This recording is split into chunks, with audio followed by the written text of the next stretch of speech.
Imagine a man trekking through a dense forest, his backpack laden with stones. This man is no different from any of us. He's on a journey, just like we are. As he ventures deeper into the forest, he picks up stones along the way.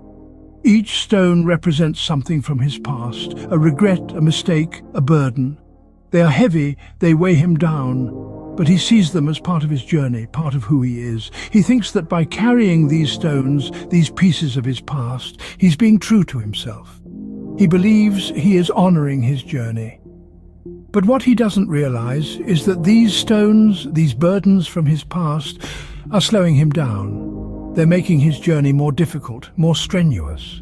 Yet he continues to hold on to them. The backpack grows heavier, his journey more strenuous, but still he holds on to every stone. Why does the man insist on carrying these stones, you may wonder? As we delve into the heart of the matter, it becomes clear that these stones are not just ordinary rocks.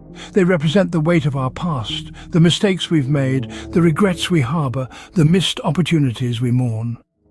Psychologists and life coaches often emphasize the importance of letting go. They tell us that our past can serve as a teacher, but it shouldn't be our jailer. Like the man with the stones, clinging to past regrets and mistakes can hinder our personal growth and happiness. It prevents us from moving forward, from reaching our true potential. Imagine the strain of carrying a heavy backpack all day, every day. That's what we do to our minds when we refuse to let go of the past. According to these experts, the key to a lighter journey and a happier life is to let go of these stones, these burdens of the past. But how does one simply let go, you may ask? It's not as mysterious or impossible as it might seem. The first step, as many psychologists and life coaches suggest, is acceptance. Acknowledging that what has happened and cannot be changed. Acceptance doesn't mean you have to like it or agree with it, but it's about recognizing reality as it is and not as you wish it to be. The second step is forgiveness. This doesn't mean forgetting or excusing the wrongs done to you, but releasing the hold they have on you. It's about freeing yourself from the chains of resentment and bitterness. Lastly, the focus should be on the present.